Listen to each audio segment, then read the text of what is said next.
दुर्गावती बोहरा जो squad self defence training जो यहाँ पे हो रहा है, उस प्रोग्राम के बारे में जरा बताइए। हम लोग ये स्त्री मुक्ति लीग के संयोजन में दुर्गावती बोहरा स्क्वाड का अभी गठन किए 3 नवंबर को। और इस दुर्गावती बोहरा स्क्वाड के तहत सेल्फ डिफेंस की ट्रेनिंग ये पूरे वैसे 1 महीने तक चलेगा। आज 9 नवंबर को हम लोग एक कार्यक्रम किए हैं और एक पोस्टर रिलीज़ किए हैं। उस पोस्टर को हम सभी प्रतिभागियों को दिए हैं, जो दुर्गावती बोहरा स्क्वाड की तरफ से रिलीज़ किया गया है। ये इसका मकसद यही है कि लड़कियों को बहुत सारी चीज़ें जो समाज में जाने पे फेस करना होता है, जो एक लड़के को नहीं करना होता है, इसके लिए उनके अंदर भी इतनी मजबूती, साहस हो, प्रतिरोध करने की क्षमता हो कि कहीं पर भी वो ये नहीं कि दब जाएं। मतलब अगर कोई उनको परेशान करता है तो वहाँ पे वो मुकाबला कर सकें। और दूसरी बात ये भी कि अकेले कोई भी नहीं लड़ सकता है। एक ऐसे ग्रुप के तहत ही हम इस चीज़ को संगठित कर सकते हैं, जहाँ पर हम एक ग्रुप में लड़कियां रहेंगे और किसी के साथ अगर गलत हो रहा है तो दुर्गावती बोहरा स्क्वाड वहाँ पहुँचे और उसकी मतलब जो भी मदद संभव हो सके करे। क्योंकि छोटी छोटी लड़ाइयाँ तो हमें रोज़ लड़नी होती है, रोज़ फेस करना होता है। उसमें अगर हमारे अंदर साहस ही ना हो तो वहीं हम दब जाएंगे। दूसरी बात कि पूरे स्त्री मुक्ति को लेकर के हम ये सोचते हैं कि जहाँ पर शुरू से ही पुरुष या बच्चों के अंदर जिस तरह की मानसिकता दी जा रही है, माल की तरह एक लड़की को प्रेजेंट किया जाता है, हमारे धारावाहिकों में, फिल्मों में, विज्ञापनों में जिस तरह से परोसा जा रहा है एक स्त्री को, वहाँ पे ऐसे ही स्त्री विरोधी घटनाएं हो सकती हैं जहाँ 2 महीने की बच्ची हो या कोई 80 साल की बुजुर्ग महिला, कोई सुरक्षित ही नहीं रहेगा।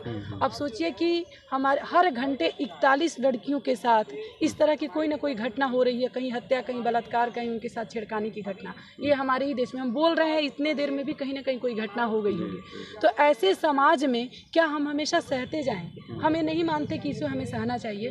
पूरी इसकी जांच पड़ताल करनी चाहिए कि आखिर ऐसी मानसिकता कहाँ से पैदा हो रही है। हम पुरुष हमारे दुश्मन नहीं हैं, क्योंकि भगत सिंह भी पुरुष थे, हमारे पिता भी हैं, हमारे भाई भी पुरुष हैं, राहुल सांकृत्यायन पुरुष हैं, जबकि स्त्रियों की आज़ादी के लिए उन्होंने कितना कुछ लिखा।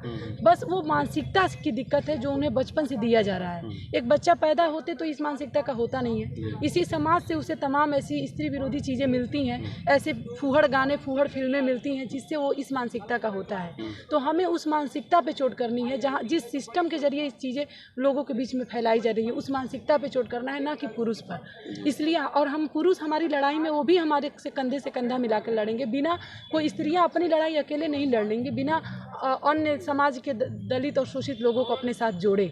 तो हम इसी रूप में सोचते हुए दुर्गावती बोहरा स्क्वाड का गठन किए कि इसी लड़ाई को हमें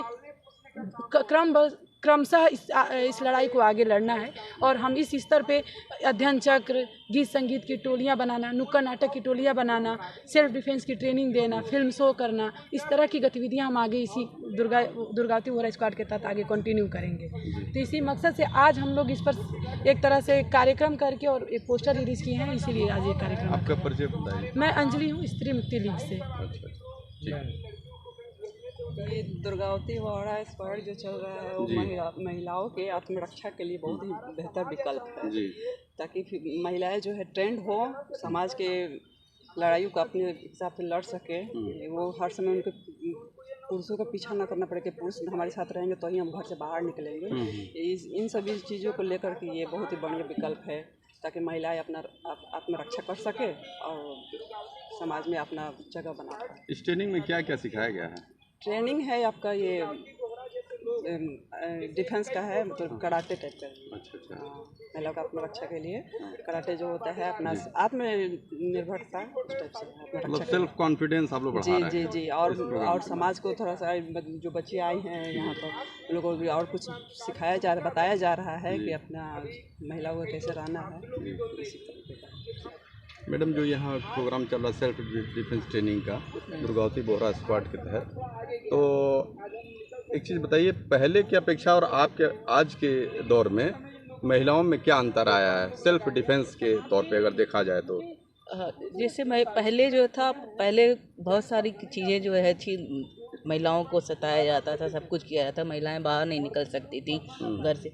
आज के पहले की तुलना में आज तो महिलाएं बाहर निकल रही हैं, उनको आज़ादी मिली, लेकिन उस तरह की आज़ादी नहीं मिली उनको। घर में भी अभी वही मानसिकता काम कर रही है जो पुरुष जो है, पुरुष या महिलाएं ही दबाती। जैसे लड़की अभी कह रही थी कि महिलाएं ही दबाती हैं, उसके पीछे भी कारण है, क्योंकि महिलाओं को थोड़ी सी आज़ादी मिलती है कि उनके बच्चे होते हैं, उनके पति होते हैं, तो उन पे वो हावी हो जाती है, लेकिन उनकी गुलामी मानसिकता है वो। इस तरह की चीज़ें नहीं होनी चाहिए। और दूसरे जो है, ये नाम रखा गया है दुर्गावती बोहरा स्क्वाड, इसलिए रखा गया है कि दुर्गा भाभी के नाम से ही जानी जाती थी। भगत सिंह जब लाहौर से उनको भागना था, अंग्रेजों के नाक के नीचे से उनको भगा के ले गई थी उनकी पत्नी बन के। मतलब इतना साहस था उस समय इतना साहस था कि उन्होंने किया, इसलिए उनके नाम पे ये किया जा रहा है कि महिलाओं के अंदर वो साहस भरना है कि वो अपनी लड़ाई खुद लड़। आज समाज में देख रहे हैं उनके अंदर कॉन्फिडेंस पहले से है, अब जगाना है समय के उसको दबा हुआ चेतना नहीं है उनके अंदर। हाँ, कम से कम उनको चेतना उनके अंदर पैदा करना है कि कहीं भी कुछ इस तरह की चीजें हो रही हैं तो उसके लिए वो लड़ें। ये ना सोचे कि हम जो है हम दब जाएंगे, हम कमजोर हैं। नहीं, कमजोर नहीं है। आधी आबादी भी समाज का हिस्सा है ना। आधी आबादी को अलग करके आप कोई भी लड़ाई नहीं लड़ सकते हैं। तो कहीं भी होती है, कोई भी चीज़ होती है, अगर समाज में कुछ घट रहा है, बेरोजगारी की समस्या है, भूखमरी की समस्या है, या ये महंगाई की समस्या है, या कोई भी इस तरह की समस्या है, तो उसके लिए खाली पुरुष ही लड़ेगा ऐसा नहीं है। महिलाएं भी कंधे से कंधा, क्योंकि उनकी भी जिम्मेदारी है, वो लड़े। वो उनके अंदर ये पैदा हो कि हम भी इस समाज के अंग हैं और हमारा पूरा उतनी ही जिम्मेदारी हमारी है कि हम इस समाज को बदलने के लिए आगे हैं। आजकल के जो सीरियल जो चल रहा है उसमें महिलाओं को एक प्रोडक्ट की तरह दिखाया जा रहा है। बिल्कुल बिल्कुल। और उसमें जो संबंध हैं उनको कहीं ना कहीं देखा जाए तो एक निगेटिव कैरेक्टर दिखाया जा रहा है। बिल्कुल। जैसे बुआ हैं, नाना है, नानी, उनको निगेटिव दिखाया जाता है। तो इस पर आप क्या कहना चाहेंगे? देखिए, सीरियल जो है हमें लगता है जो जिस तरह की सीरियल्स बन रहे हैं ये एक प्रायोजित सीरियल्स हैं। इस तरह की मानसिकता लोगों के अंदर जाना है। आज घर घर में औरतें आदमी सब बैठ के वही देखते हैं, तो दिमाग में वो इतना गंदा खुराक परोसा जा रहा है महिलाओं के अंदर या पुरुषों के अंदर, और महिलाएं समझ नहीं पा रही हैं। महिलाएं समझ नहीं पा रही हैं, वो मनोरंजन के नाम पे देख रही है। मनोरंजन के नाम पे तो उनको गुलाम बनाया जा रहा है। नीचे डिस्प्ले करता है नंबर, आप चाहे तो उस पर कंप्लेन भी कर सकते हैं। नहीं, लेकिन उससे कोई विशेष कंटेंट पे उससे कोई फर्क नहीं पड़ता है। मीडिया और जो भी मनोरंजन चैनल जो भी है वो सब एक आदमी जो है संचालित कर रहा है। ये पुरुष प्रधान मानसिकता जो है, ये जो पूंजीपति वर्ग है, वो सब है, वो सारी चीज़ें परोस रही हैं। और सिर्फ इस परोसने का पीछे सिर्फ एक कारण है कि लोग जो है देश में समाज में जो भी समस्याएं आ रही हैं उसके तरफ से नज़रअंदाज करके हम इसी में लगे रहें। क्योंकि अगर वो नहीं देखेंगे इस तरह की चीज़ें तो समाज में जो घट रहा है उनके दिमाग में आएगा ना कि ये घट रहा है, ये हमारी भी लड़ाई है। तो उस लड़ाई को कमज़ोर करने के लिए सारी चीज़ें की जा रही हैं। मतलब उनको कहीं ना कहीं उनको कमजोर किया जा रहा है कि वो सोचे नहीं, इसी में लगे रहे। मतलब इसके अलावा आपको नहीं कुछ सोचना है, आपको घूम फिर के इसी में रहना। कुछ समाज में क्या घट रहा है, किसके साथ क्या हो रहा है, इससे हमको कुछ लेना नहीं है। मुझे तो यही देखना है, बस ये साजिश है। साजिश है, ये साजिश है। Thank you.